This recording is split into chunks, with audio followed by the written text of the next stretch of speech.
The time of troubles, or in Russian, smutное время, sometimes simply Smuta, is among the most complex, colorful, and confounding episodes in the kaleidoscopic history of the Russian state and people.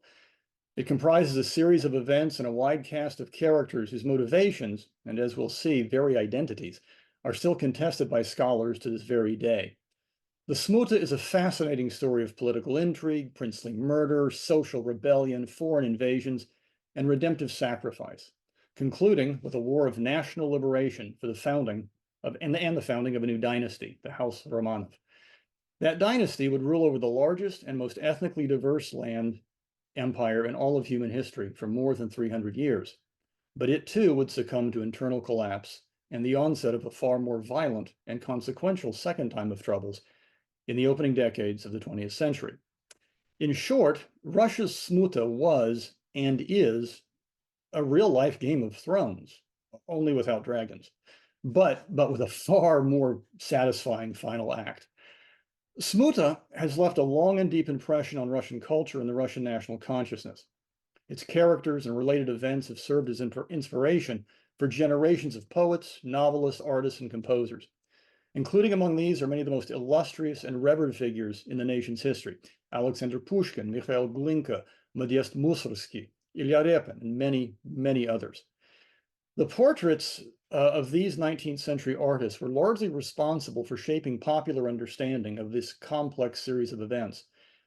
Their portrayals, like the accounts of professional historians, have been shaped by personal opinion and at times personal agendas. Some portray the period as an era of heroic defense of Holy Russia against the Latins of the West. Others emphasize the murderous acts of rulers to serve as an allegory for the horrors of unbridled autocratic power. And my presentation today is not designed to shed new or novel light on this deeply complex period from the Russian past, but to provide you all with a broad overview of the background crises, the general events, and some of the most important figures by way of introducing you to this fascinating chapter of Russian history, and perhaps inspiring you to investigate it a little bit further. One of the curiosities of the time of troubles is that historians don't agree about much, including even when the time of troubles actually began. Some date the calamity to the regency of Boris Godunov, beginning in 1854, others to the secession crisis that followed his death after he had been named Tsar, dying in 1605.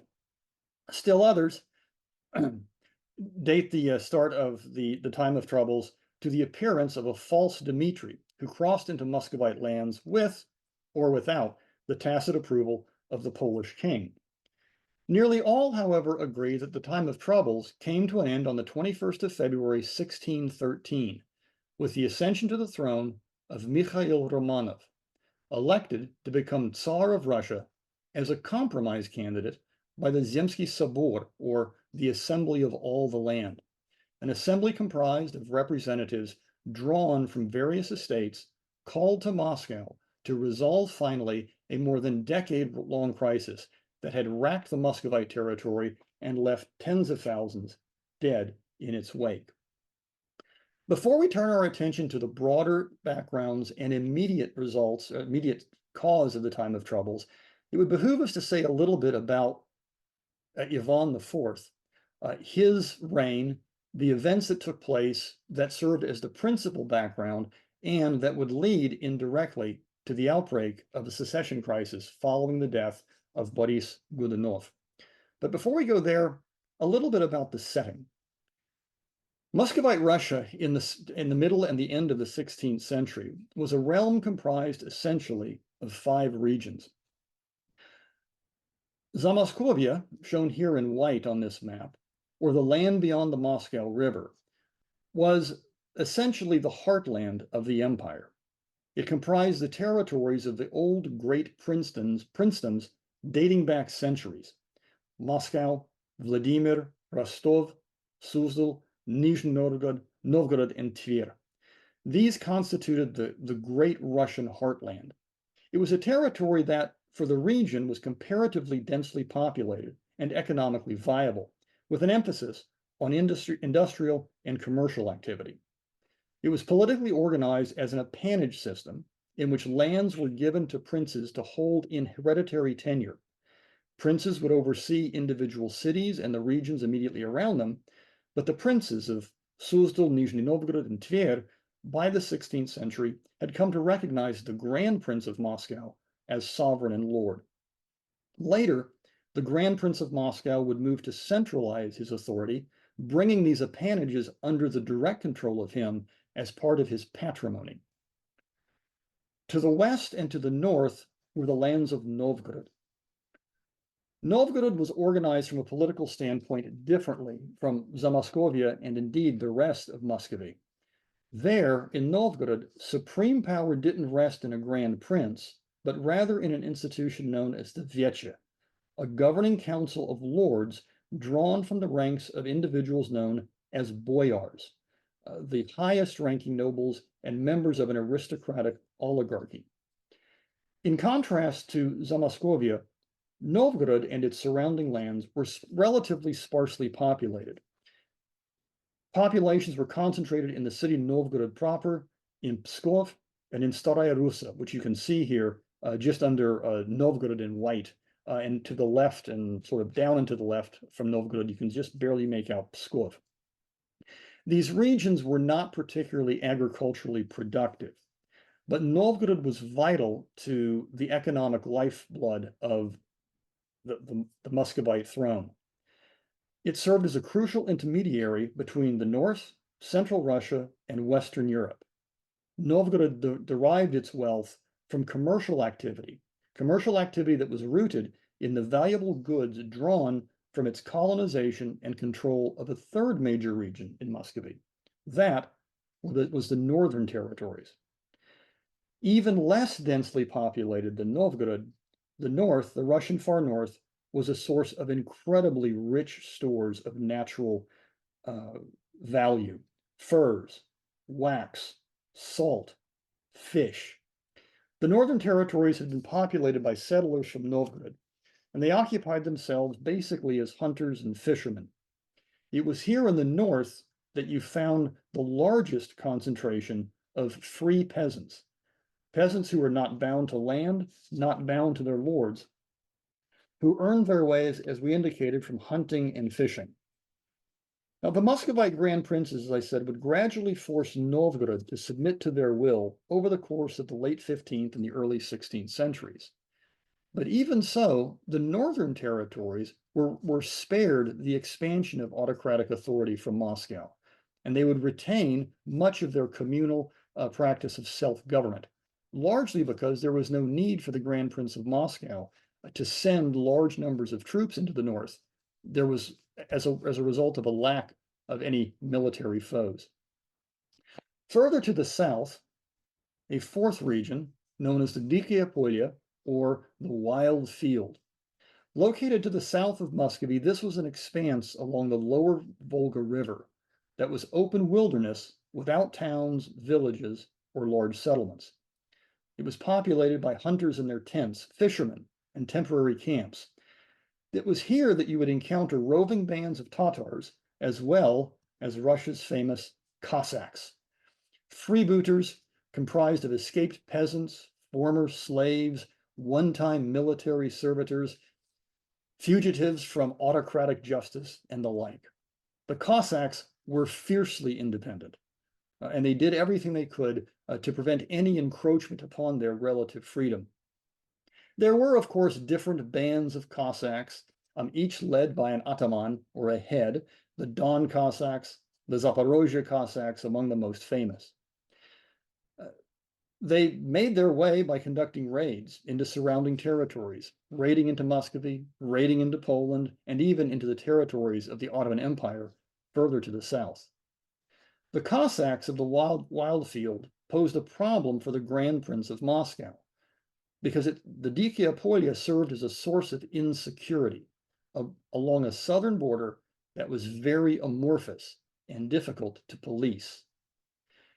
When, in times of crisis, the center of Muscovy endured economic hardship, famine, plague, the Dikaya Polya became the object of those who sought freedom and relief from the problems they encountered in the heartland of Muscovy.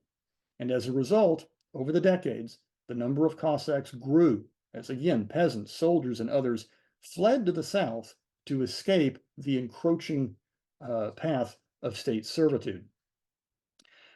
But the other thing about the Dikaepolia that was significant was that it served as an object of desire for the Muscovite crown. It wasn't just that the Dikaepolia provided a source of insecurity. The wild fields fall within the very famous Black Soil region of southwestern Eurasia, an area stretching from Kiev to the east in a triangular pattern, ever widening towards southwestern Kazakhstan. It was here in the Black Soil region that one finds the most agriculturally rich and productive soil in Europe, and indeed among the most agriculturally rich and productive soil anywhere in the world. It was a desire of peasants seeking land to bring more and more land under cultivation that would encourage outward migration from the center to the south and in time to the east. But it was in the south that the Muscovite state faced one of its two most vexing problems when it came to its internal security. During the reign of Ivan IV, another important area would be opened up and incorporated into Muscovy. This would be areas in the east. The conquest of Kazan in 1552 and Astrakhan in 1556, shown here on this map in circles, destroyed the last major fortresses and urban centers of the Tatars to the east.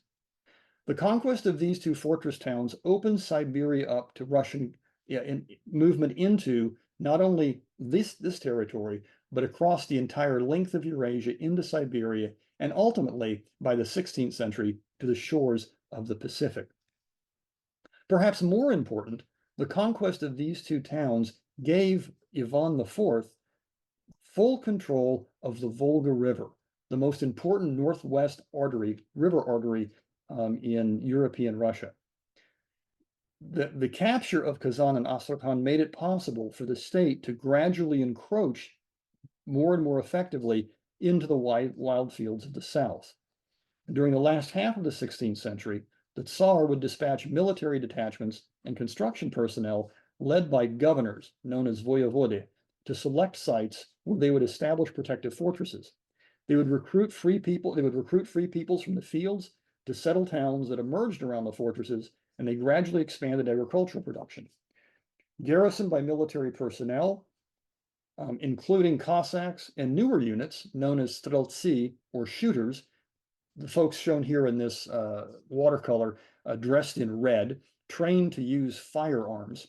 The streltsy would emerge as an important new element of an evolving service class, who would be given lands not in hereditary title, but in non-hereditary title as a condition of service to the crown.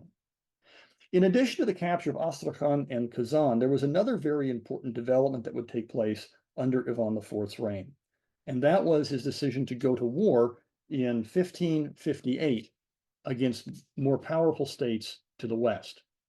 Muscovy had proven capable of conquering the Tatars to the east, but they faced a far greater challenge from richer, more densely populated, and a more technologically advanced European neighbors. In 1558, motivated perhaps by the desire to seize ports along the Baltic Sea, Ivan IV declared war on Livonia. Following initial rounds of success, the war turned into a protracted disaster. Muscovy possessed some firearms and field cannon, but it still possessed mostly a cavalry force. They were equipped to fight Tatars, but not modern infantry and forces brimming with cannon. In 1561, Livonia would be absorbed into the neighboring kingdoms of Sweden and Denmark and the Polish-Lithuanian Commonwealth. Ivan would wage an all-out war against the latter beginning in 1563. The Livonian War devastated Ivan's Muscovy. At the same time that he was trying to wage war against Western enemies, he began waging internal war against internal enemies, real or perceived. The defection of one of his skilled commanders to the Poles in 1561 led Ivan to fear that there were traitors everywhere around him. He decided, in order to root out these traitors, to divide his lands into two administrative spheres: the kingdom proper, the Zemshchina, and an area known as the Oprichchina, the Tsar's personal domain. These territories, it's on these territories of the Oprichchina that the Tsar would focus his energies in rooting out potential traitors, and in waging battles against entrenched aristocratic interests. To defend his interests, he created a special band of loyal servitors known as the Oprichniki, a type of personal guard for the sovereign. Initially about 1,000 strong, they would grow to more than 10,000 before they would be disbanded in 1572. They were given free rein to plunder the lands of the Oprichina. They waged a 7-year campaign of murder and mayhem. In 1570, as the people of Ivan's realm suffered, an epidemic broke out in Novgorod. It was made worse by Ivan IV's paranoia. Fearing that there were traitors in epidemic-plagued Novgorod, he ordered the Oprichniki to sack the city. The sacking of Novgorod, coupled with the other issues that the realm was facing, exhausted Muscovy's human and economic resources. Famine and plague stalked the land, and there was now a massive outmigration, especially toward the south. The situation leading up to the time of troubles, the last development that would affect the time of troubles, were the events that transpired on the 15th of May, 1851. And that involved the murder of Ivan IV's son, the Tsarevich Ivan Ivanich. Ivan Ivanich was the oldest surviving son of the Tsar. The Tsar had encountered his pregnant daughter-in-law in a state of immodesty, and in a rage, he attacked her, beating her severely. She would miscarry her child a few hours later. Soon thereafter, confronted by his son, Ivan Grozny, Ivan the Terrible, in a fit of rage, struck his son, the next in line to the throne, in the head with a staff, killing him instantly. What this meant was that with the death of the Tsar Ivan IV, on the 18th of March, 1584, the throne passed not to his capable eldest son, whom he had killed, but rather to the elder of the Tsar's 2 surviving sons, Tsar Fyodor Ivanich. Fyodor had been born to Anastasia Romanova, his first wife, Ivan IV's first wife, who had died in 1560. Fyodor was 27 years old, but physically weak and feeble-minded. He was widely recognized by court and clans that he was incapable of ruling independently, and that he would need to rule alongside a regent. The initial regent, who was appointed to help Fyodor, and in fact serve as de facto head of the Muscovite state, was the elderly Nikita Romanovich, or Nikita Romanov, the uncle of Fyodor on the maternal side of the family. Only 5 months after being established regent, Nikita Romanov fell ill, and the regency would pass to someone new. That was Boris Godunov, the brother-in-law of the Tsar, because his sister, Irina Godunova, had married Fyodor in 1580. The Tsar and the regency would become the object of an intense power struggle as the heads of the Moscow boyar clans jockeyed for position to influence the crown. There were essentially 2 factions: a princely faction, consisting of the upper tier of the hereditary princely aristocracy, leading boyars from the most prominent and exclusive clans, those who traced their lineage all the way back to the men who had served, or were alleged to have served, the founder of the Rurikid dynasty, Rurikh, dating all the way back to the late 9th century. They were the princes Mstislavsky, Voronitsky, Gorakhin, and Golitsyn. They aimed to limit the power of the Tsar and thereby elevate themselves as a princely aristocracy into a position of dominance over the land. Some displayed open sympathy for the political system in the neighboring Polish-Lithuanian Commonwealth, where the king was elected and his power dependent upon the assent of great magnates. There was a second faction, one to which Boris Godunov belonged, and that's what we might call the Oprichina faction. Godunov had been a former Oprichnik. He was a lower-born noble who had assumed a greater and greater position of prominence as a direct result of Ivan IV's rule. The Oprichniki and these lower-born nobles were held in contempt by the aristocrats. But there was another issue, and that issue involved Ivan IV's other son, Dmitry. Dmitry had been born to the Tsar's 7th wife. Technically, Dmitry was not eligible to assume the throne, as the Orthodox Church did not recognize him as legitimate. sons born beyond a third marriage were considered to be illegitimate for assuming the throne. From the very beginning of Godunov's reign, Godunov faced challenges from other boyar clans, chief among them the Romanovs. In November of 1600, about 3 years after he had been proclaimed Tsar, he had the oldest surviving brother of the Romanov clan, a man by the name of Fyodor Nikitich Romanov, tonsured as a monk and sent into exile into a northern monastery. What this meant in contemporary Russian political culture is this was a way of shaming and punishing a political opponent. Once you tonsured them as a monk and they took holy orders, they could no longer be active in secular politics. He went ahead and he exiled Fyodor Nikitich to a far northern monastery, and then had his other brothers arrested and sent into various locations of exile. Godunov's term, both as regent and as Tsar, number among the most consequential years in Russian history.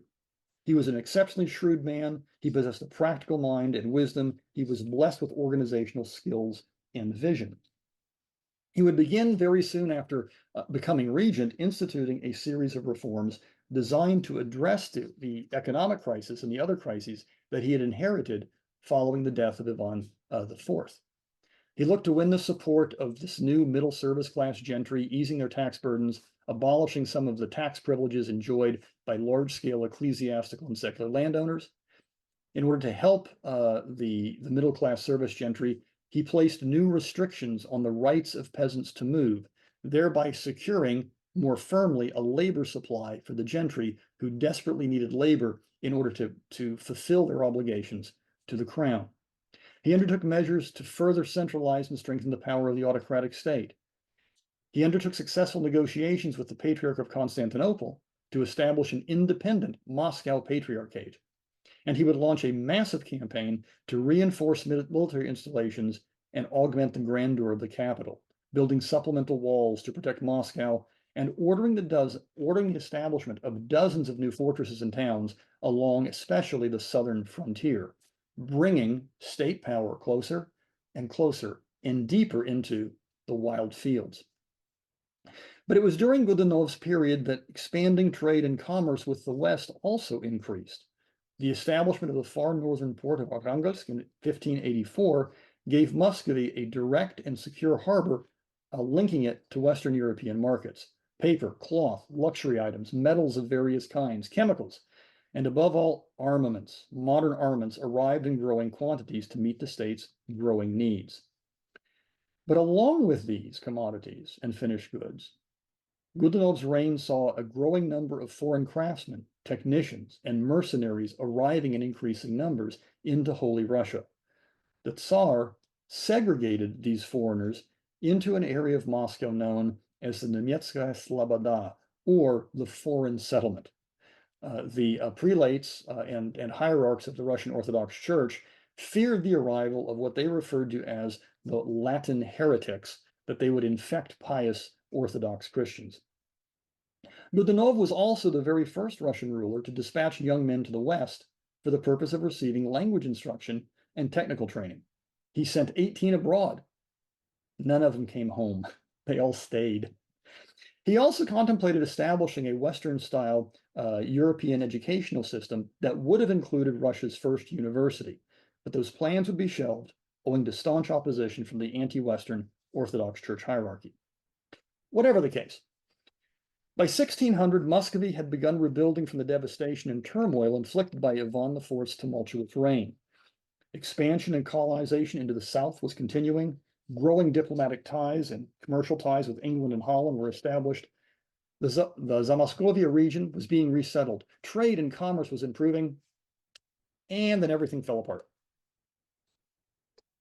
3 successive crop failures in 1601, 1602, and 1603 plunged the realm into crisis. Famine, followed by the spread of epidemic disease and death on a huge scale, loomed large. Tsar Boris did everything he could to relieve the suffering, but violence and panic seized the countryside. Once again, the heartland was depopulated as those who could fled for the relative security of the periphery. Roving bands of brigands pillaged settlements, attacked tradesmen, and reduced commercial activity. Rumors began to spread soon thereafter that the disaster that had befallen Muscovy was God's punishment for the sins of Tsar Boris. What began to emerge was the revival of a decade-old rumor regarding the treatment of Boris's treatment of Tsar Ivan IV's second surviving son, Dmitry, the half-brother of Fyodor, who had been born to Ivan's seventh wife. Dmitry had been exiled along with his mother by Boris in 1584, sent to the northern town of Uglich. There, in 1591, Dmitry had died under mysterious circumstances. Allegedly, while playing with a knife, he had an epileptic fit and sliced his own throat. When Fyodor died, this meant that the last member of the Rurikid dynasty had died out. This would set the stage for Boris to become Tsar in 1598. In the autumn of 1604, amid the tumultuous challenges that are plaguing the Tsar as a result of the famine, the disease, and the outflow of populations to the south, in the autumn of 1604, an individual crossed the Russian frontier near Kiev with a small army of Polish troops and Cossack brigands. His precise identity is still a mystery. Most scholars believe he was Grigory Otrepyev, a renegade monk of noble origin. Whatever the case, he claimed that he was the true Tsar, Dmitry, who had not in fact died in Uglich in 1591, but who had survived, had made his way out of Russia into the Polish territories, and now was coming to claim his rightful role as the Tsar of Moscow. His arrival was met with general support from the towns along Muscovy's western frontier.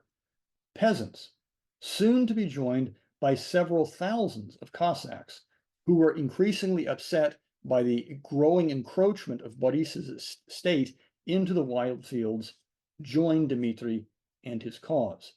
Dmitry, buttressed with these new recruits and with the Poles and Cossacks with which he had arrived, pressed deeper and deeper into the Russian heartland, gaining support along the way of the petty military servitors, those pomeshchiki, who had received their land not in hereditary tenure, but as a condition of state service.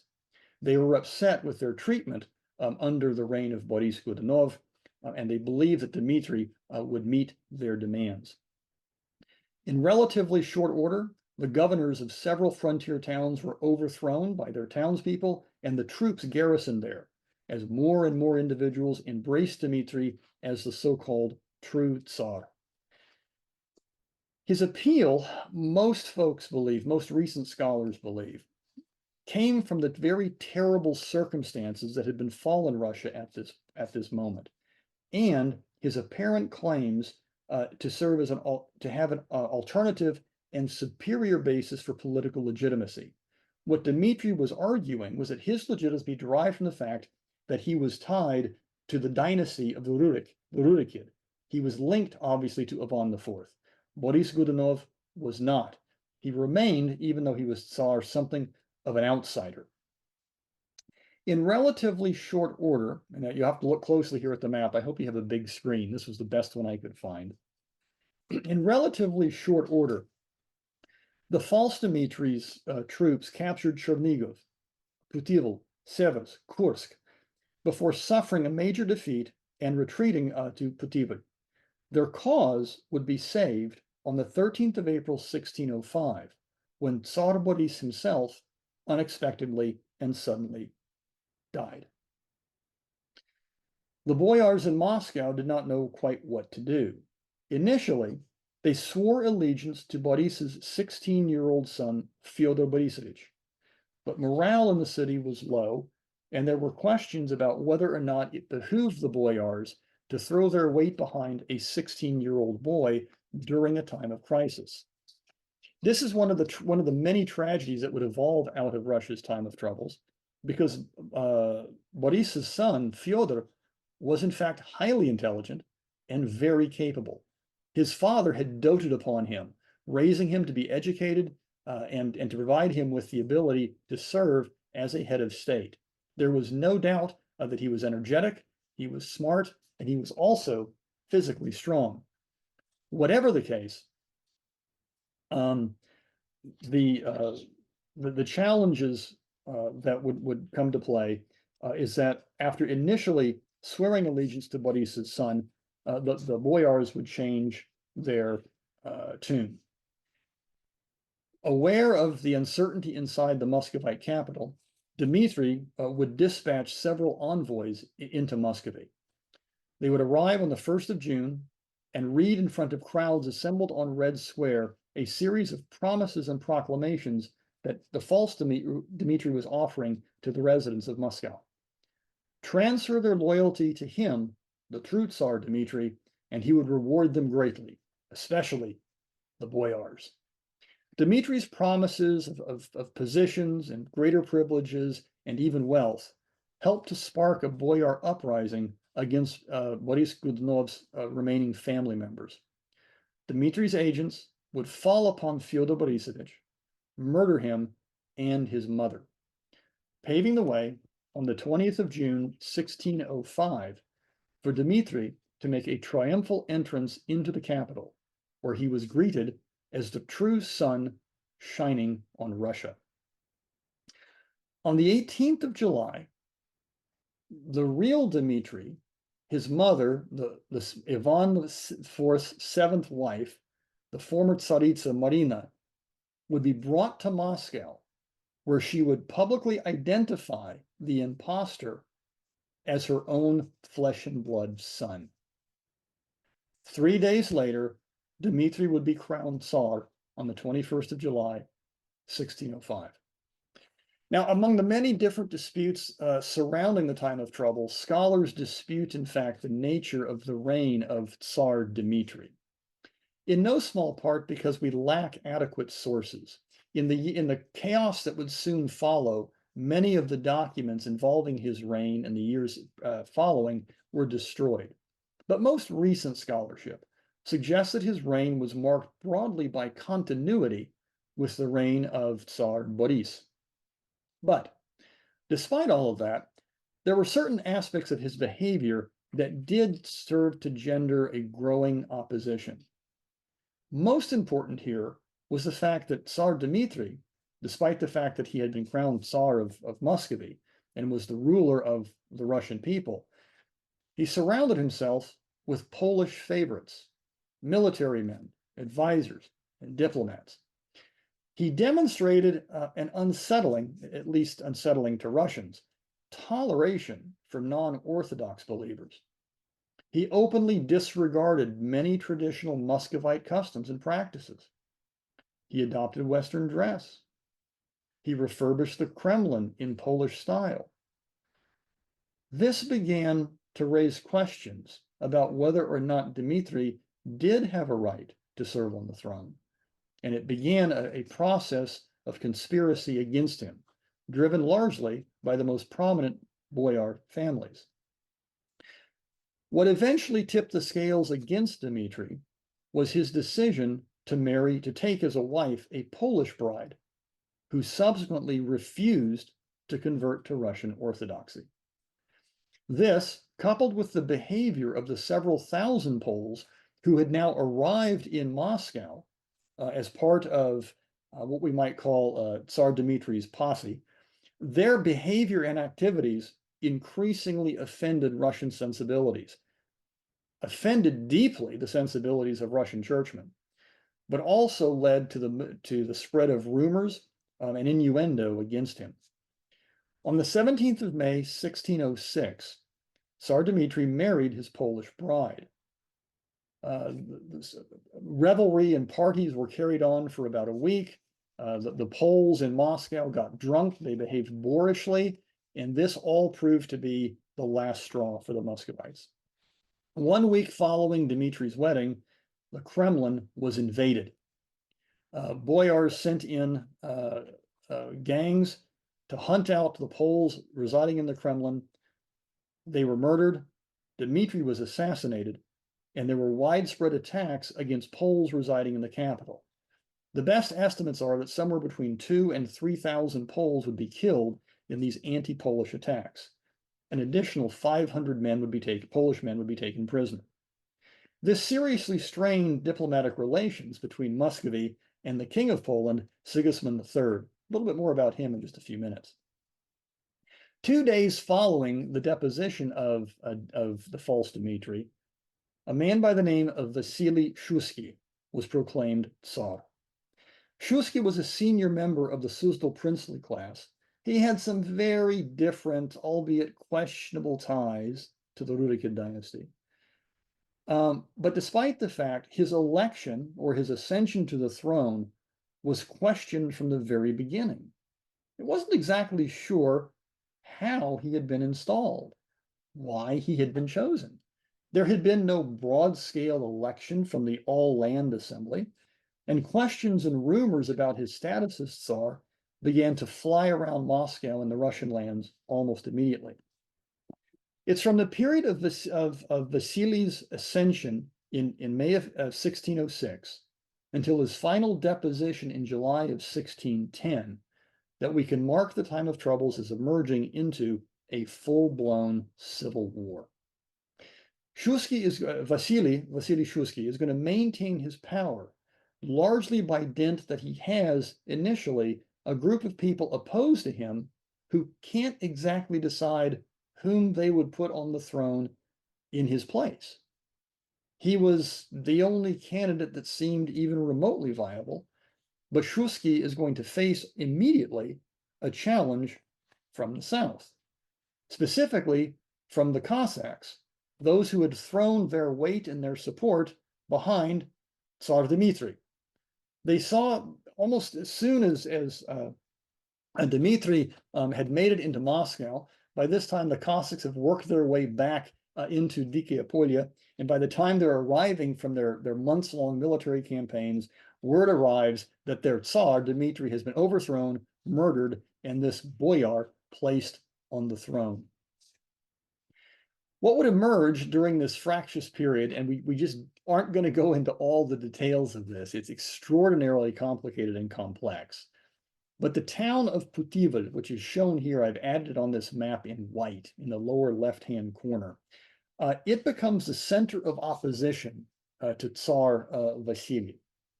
In the summer of 1606, a man by the name of Ivan Isievich Bolotnikov arrived in Putivl.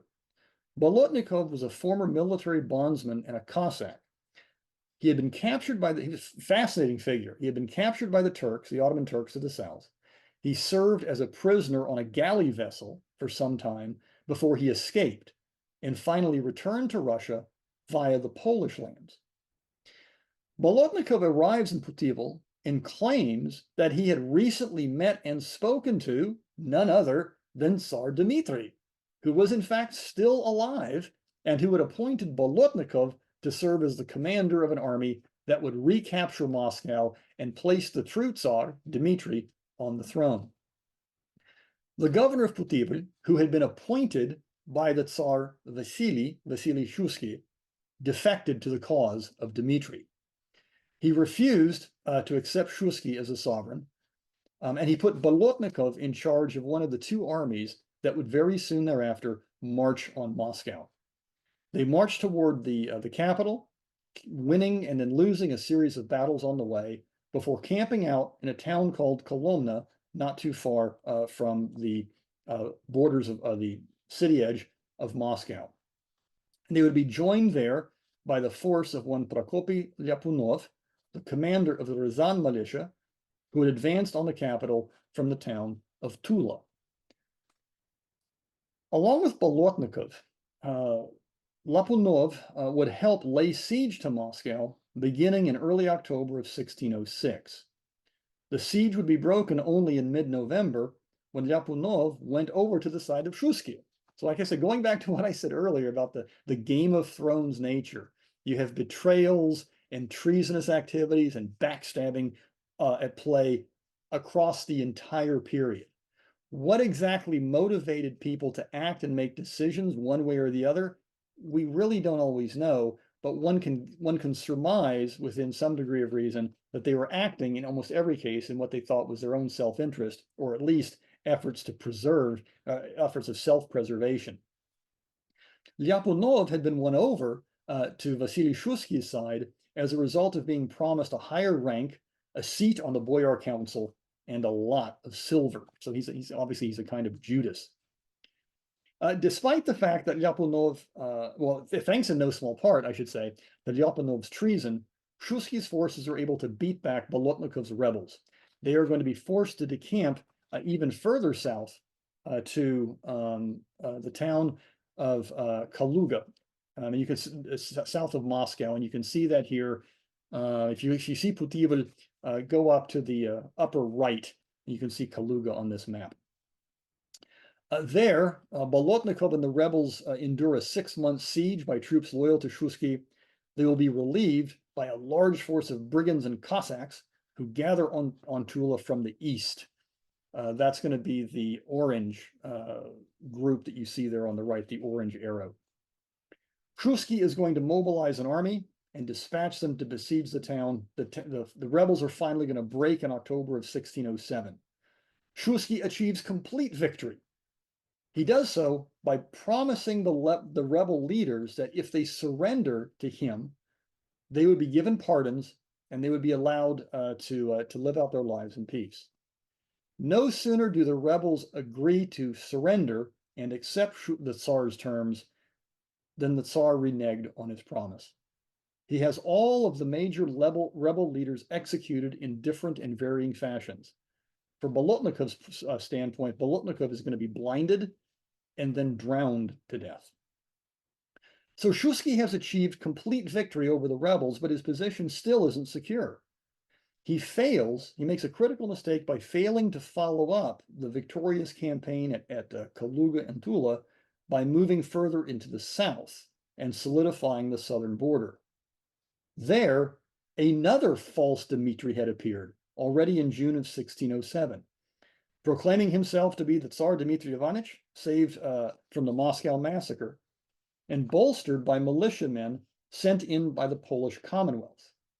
They weren't directed by King Sigismund III, but the Polish king was perfectly content to see them rampage into Muscovite lands because it would weaken his Russian adversary, and it gave Sigismund III an opportunity to seek a degree of revenge for those 2,000 to 3,000 of his countrymen that had been massacred by the Russians following the deposition of Tsar Dmitry from the throne in 1606.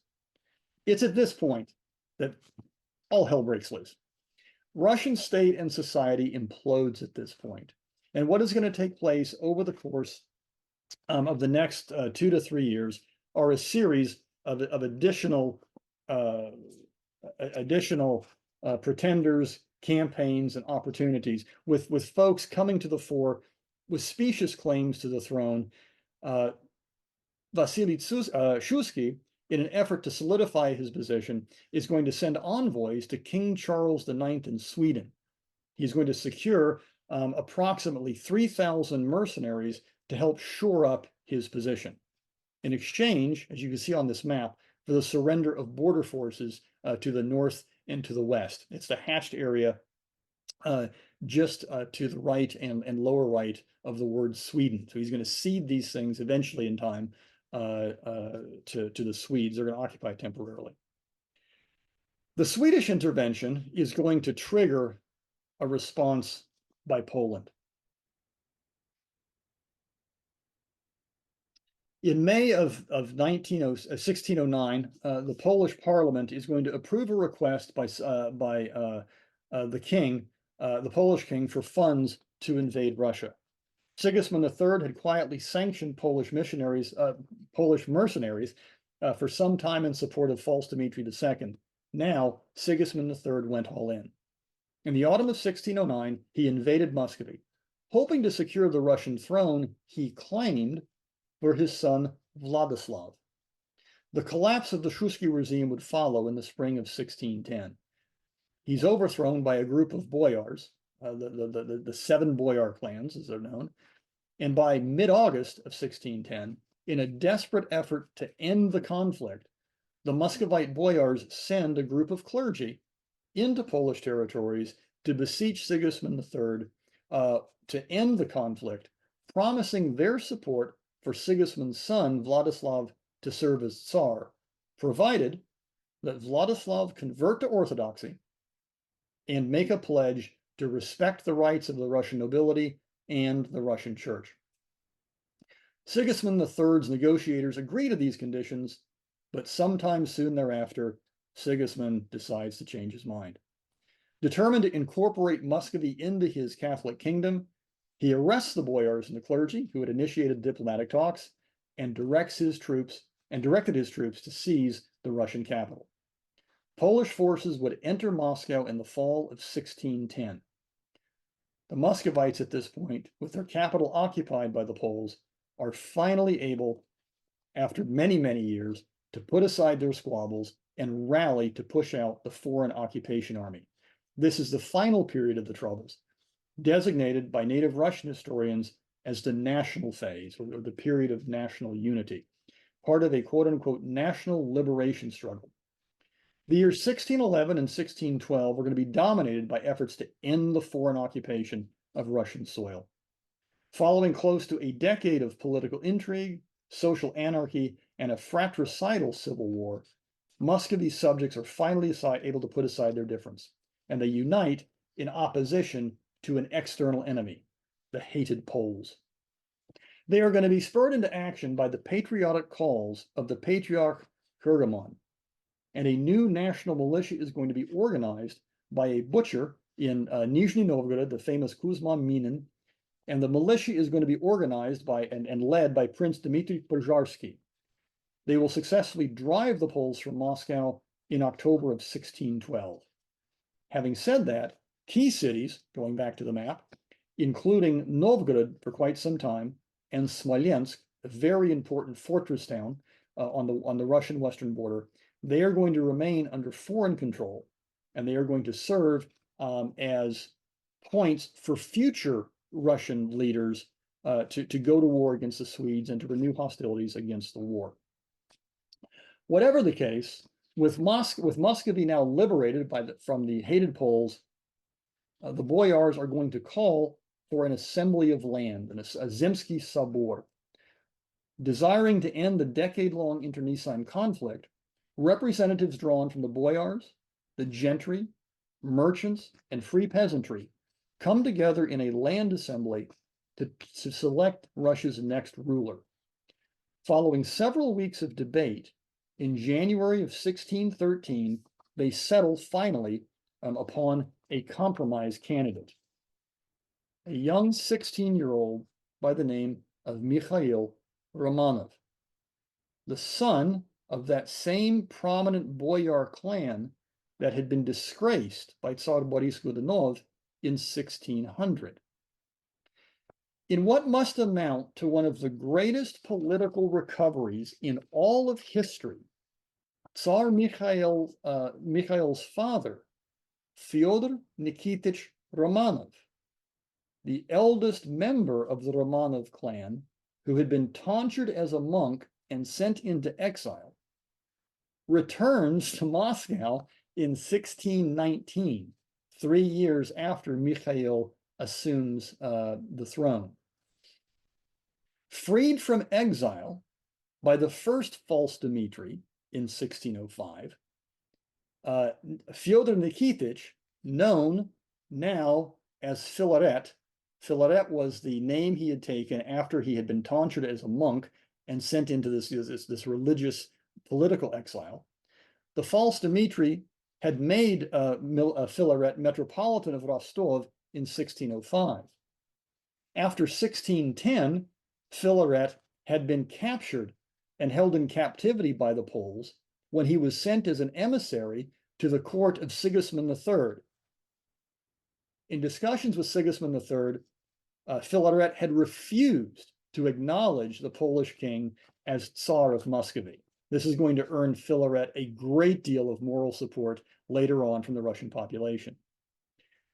Released in 1619, following the truce that finally brings to an end the Russo-Polish conflict, Filaret is going to be enthroned as the Patriarch of Moscow, the head of the Russian Orthodox Church.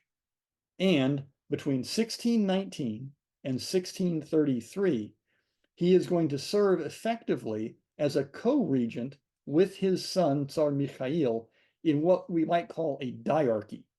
The two rule together as Tsar Mikhail and his father, the most holy patriarch, Filaret. It is this that ultimately is going to bring to an end Russia's time of troubles. And what is interesting is that through all of this confusing and confounding activity, through the challenges that were faced, the lives that were lost, the fortunes that were won and that were also lost, the time of troubles, rather than undermining the principle of autocratic government, this confounding time in Russian history actually served to increase the appeal of a strong, centralized state among the Russian population. The Russian autocracy is going to emerge from the chaos of the time of troubles as powerful as ever. During the remarkably long reigns of the first two Romanov rulers, Mikhail, who rules from 1613, and then from 1619 to 1633 with his father, but he's going to continue to rule until his death in 1645. Mikhail is going to be followed by his son, Alexei. Alexei rules for 21 years, from 1645, for 31 years. I have humanities level math, from 1645 to 1676. And during this period, the Tsarist government is going to further consolidate control over the economic and political life of the realm, including expanding gradually further into the south to incorporate over time Dikaya Polya, to bring those lands under the direct control of the autocracy. And in the process, secure Russia's rapidly expanding territories and gradually, especially during the reign of Alexei, assimilating new military technologies from the West. They begin to exploit the natural resources of their realm. They grow the state's capacity to raise and administer tax revenues. And in these respects, despite the turbulent period of the Russian time of troubles, Russia's 17th century ends up really marking a continuation of trends that had shaped the nation's culture since the time even of Muscovy's effective founding during the reign of Ivan III, centuries earlier. It's going to be left for a revolutionary Tsar by the name of Peter the Great, who's going to come to the throne in the late 17th century to mark what most historians and cultural experts consider to be a break with the past.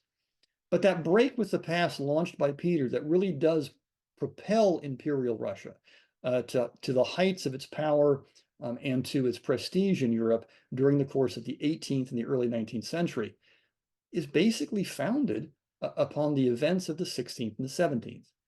Peter's rupture in the late 17th and early 18th century is to hasten the process of modernization, gradual westernization, and a cultural change that had accrued more gradually during the reign of Ivan IV, Boris Godunov, and the first two of the Romanov rulers, Mikhail and Alexei.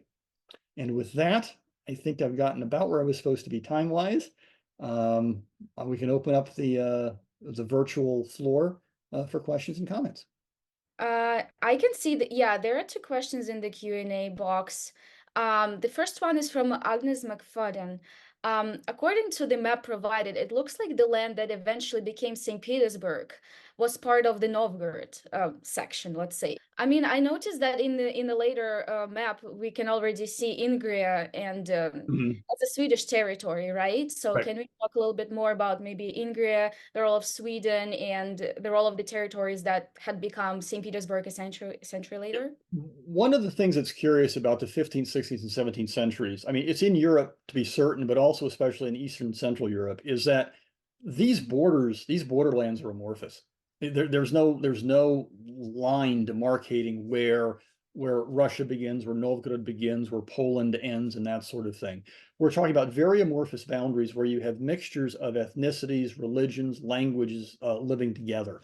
The Swedes control the territories of Ingria. What you're seeing there is this, the secession to Sweden by the Peace of Stolbova was the Russian crown just renouncing claim to that territory, right?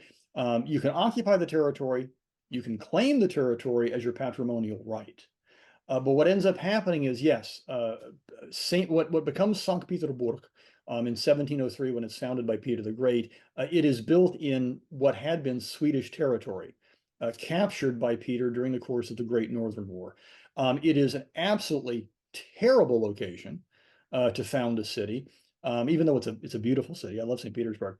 It's in the middle of a swamp at the mouth of a brackish river that provides water that you really shouldn't drink because you can get Giardia lambia. There are no resources nearby. But that is where Peter wanted to build it, in no small part because it had been a Swedish fort, and it gave his empire access, albeit not year-round access because the port freezes over, to the Gulf of Finland. Right. So I wouldn't say that it was captured territory from the Swedes. Is it returned territory? How far back do we go to determining who owned it and when? That's one of the confusing things about, dealing with dynastic claims and who's supporting whom in the 15th and 16th century. Mm-hmm. Yeah, you mentioned Peter the Great in the end of your lecture is the westernizer, and you also mentioned that the time of troubles was the period when this process of westernization happened. Can you talk a little bit more about the particular changes, switches in the Russian everyday life, culture, society that made it a bit more westernized during the time of troubles and after That's that? a great question, Anastasia. From the standpoint of your typical Russian muzhik, your typical peasant, not much changes, other than the fact that you've got famine and plague and epidemic and violence and brigandage. That's what affects the average subject of the Tsar, subject of Muscovy.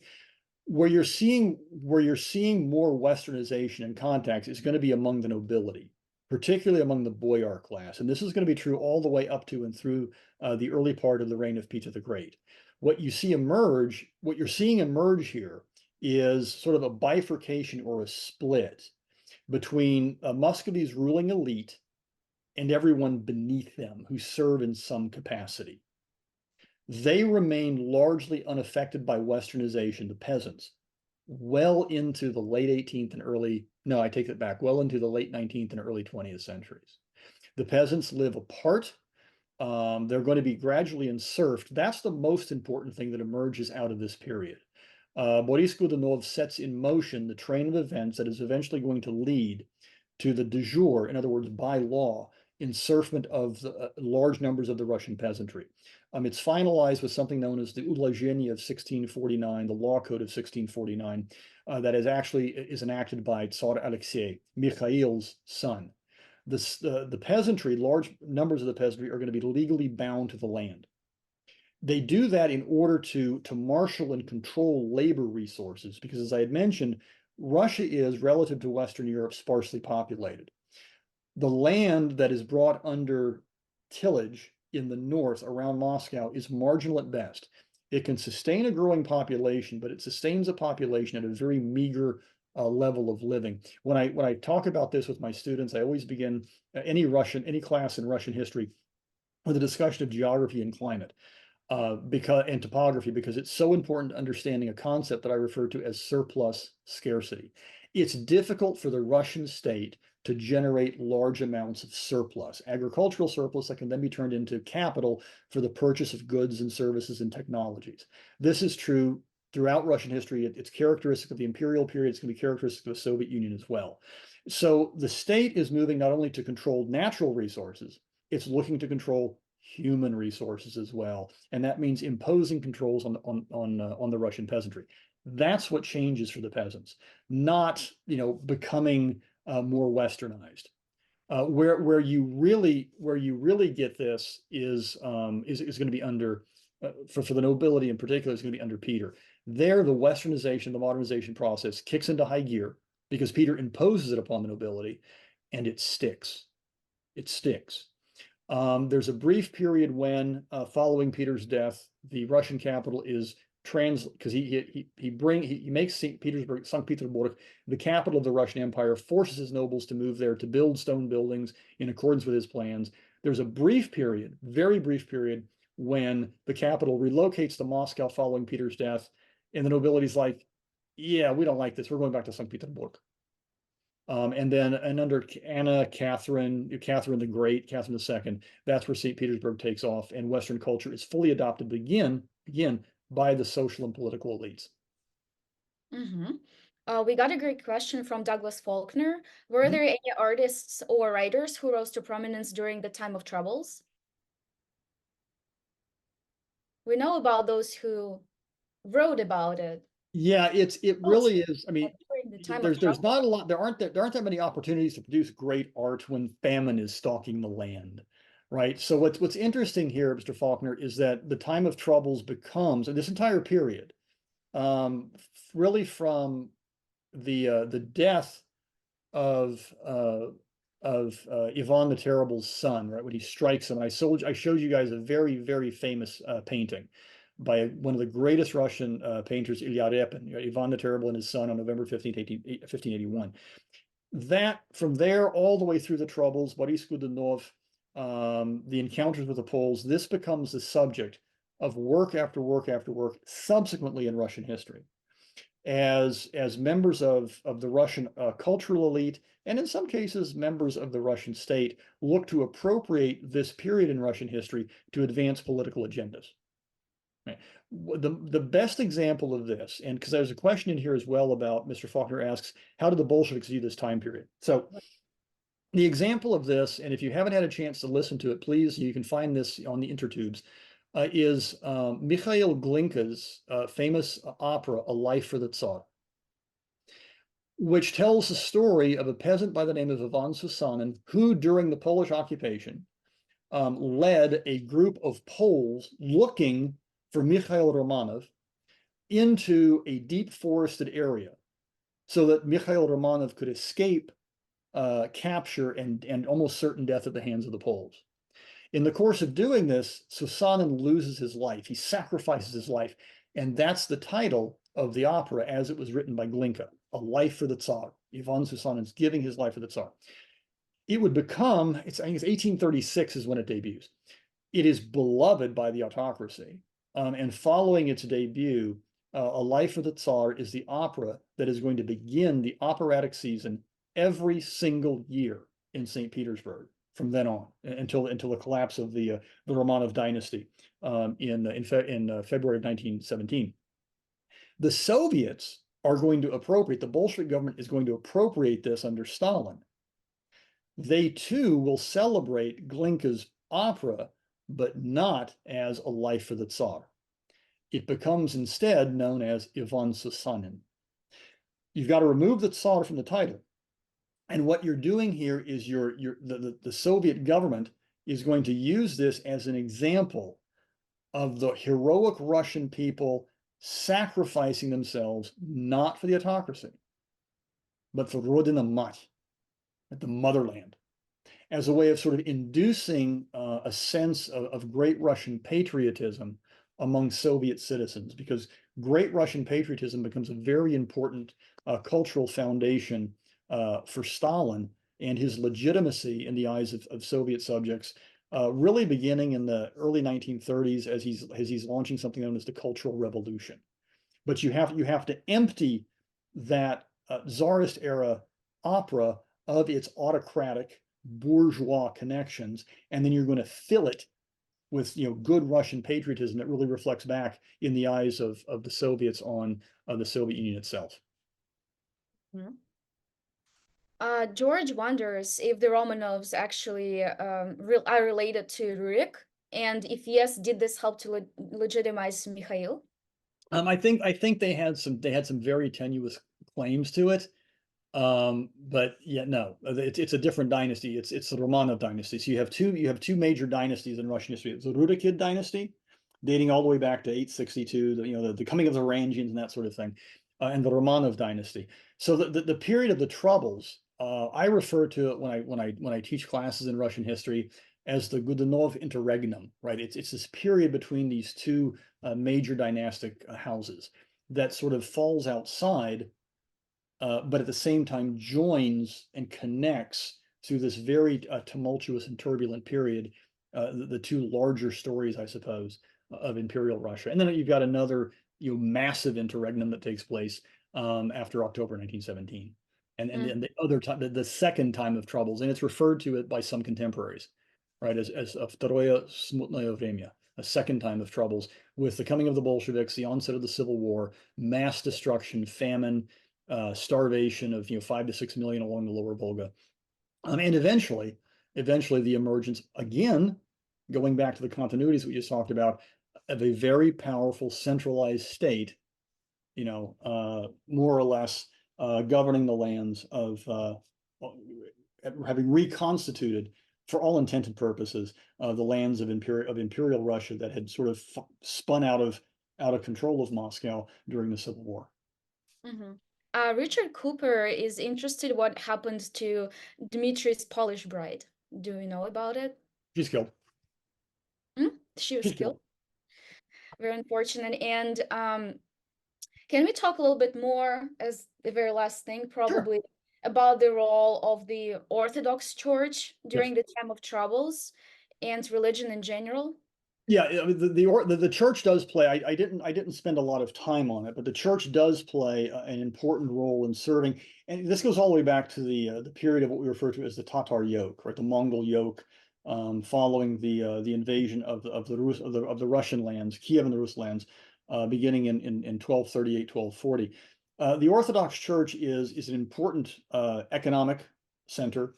It is, during the 15th and 16th century, it's important politically from the standpoint that the church can grant legitimacy to rulers. It's also important as a repository of identity for the great masses of the Russian people. I had mentioned this idea that church hierarchs tend to refer to those in the West as Latins. It doesn't matter if they are Polish, it doesn't matter if they're Swedish, it doesn't matter what they are Latins, because they've fallen away from true orthodoxy and as a result of the Great Schism and subsequent developments. So it's an important core element of what we would call identity among the population. And Filaret's proclamation as patriarch speaks to that. He adds legitimacy. This is where Godunov's establishment of the Moscow Patriarchate, 1598, is particularly important, because what it does is it establishes the Russian Church. It's a concept called autocephaly. It doesn't quite bring the Patriarchate up to the level of the Patriarch of Constantinople, because he's the Patriarch of Constantinople. He's not like the Pope in Orthodoxy, but from a traditional standpoint, Constantinople is recognized, at least early on after Rome, as being the second, but it's like sort of co-equal of the ecumenical patriarchs. But it does establish an independent Russian church, and that is going to give a great deal of legitimacy to the Tsar, because the Tsar can now claim that he is chosen by God as the protector and the defender of the true faith, which is what Pravoslavia means in Russian, Orthodoxus means in Greek. It is the true faith. Now, I want to say one more thing about this. Why is that important? It's important because it helps us understand how significant and meaningful tradition is in Russian culture. The pretenders who are coming to the throne, the men who make their claims to rule, are not making claims to rule because we're going to make the lives better for the peasants. We're going to improve conditions. We are going to, reform. They gather support behind them because the supporters come to believe that they are the true czars. They are, and it's that historical tie, it's that legacy that grants them legitimacy. This is a very, very, very different way of deriving legitimacy than what you would get, say, in Western Europe, where you've got the emergence in time of English parliaments and things like that, where the legitimacy of the crown comes from the fact that it answers to or is responsive to the demands of, say, English estate lords and things like that. Right. So it's not a compact of co-equals or those who elevate him. And that's even true after Mikhail is elevated as Tsar. You don't end up There's a question here about a proto-parliament. There, I do not believe that the Zemsky Sobor is a functioning proto-parliament. The autocrat, there are virtually no restrictions on autocratic prerogative.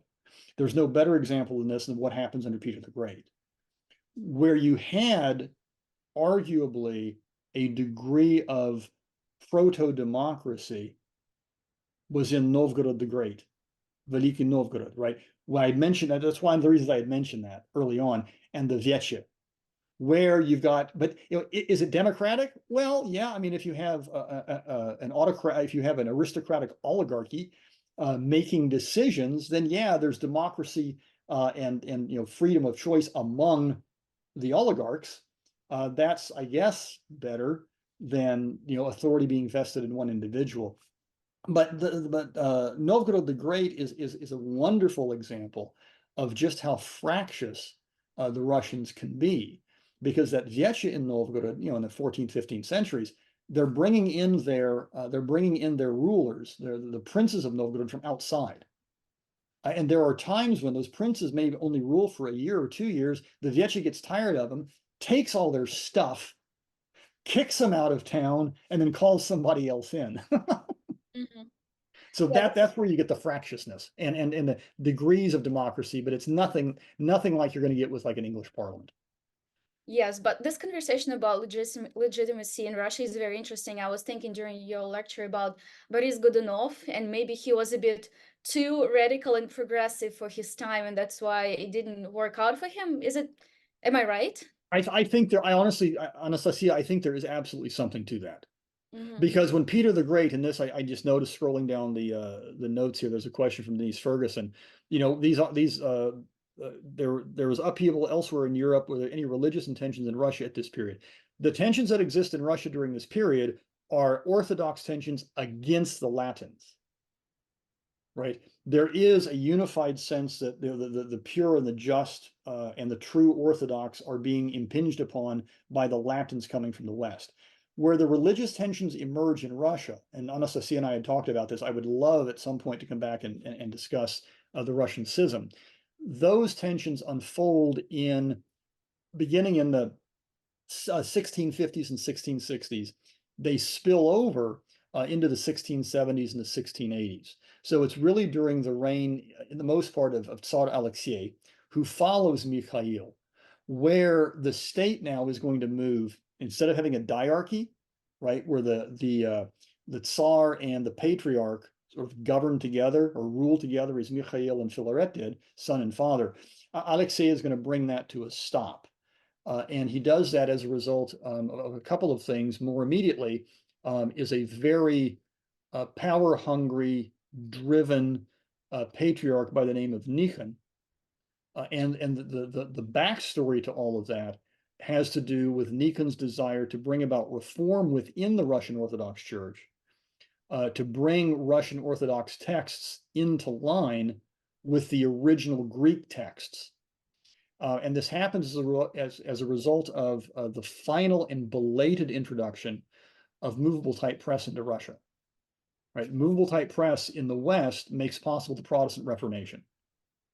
Movable type press emerges in the German lands. Yeah, everybody knows this. Gutenberg press about 1517 is when Martin Luther tacks his 95 Thesis to the doors of the church in Wittenberg. Why does he do that? Why can he do that? Well, because you have movable type press, and he can say you can get all of everything you need from the Bible. Now we have Bibles that we can print and we can distribute. Well, when printing arrives in Russia, it's placed under the reign of Ivan IV, entirely under the purview of the church. What gets published? No secular works, prayer books, psalters, hymns, saints' lives. You don't have a secular press in Russia. That's only going to be born during the reign of Peter the Great, and the tensions between bringing those bringing the Russian text that have been preserved as a result of scribes who have a lot of mistakes into line with the original Greek text. Nikon, the patriarch, wants the Russian texts revised to match the originals. But Russian churchmen, parish churchmen, out in Pskov and Tambov and places like this, they think that what's happening is, in fact, it's the Latins again, right? Nikon has been infected by the Latins. And what they are doing is they're undermining the true faith because they're making changes to practices that have nothing to do with theology. There's small things like, how do you make the sign of the cross, like this or like this? Do you say 2 alleluias? Do you say 3 alleluias? Do you go, different things, like minor details, but that's going to become the foundation for a schism that is going to be supremely disruptive. It's going to cripple forever the power of the Russian Orthodox Church. And tragically, it is going to lead to the persecution, the exile, the execution of some of the most talented, industrious, and hardworking subjects of the Russian Empire in a group that comes to be known as the Old Believers.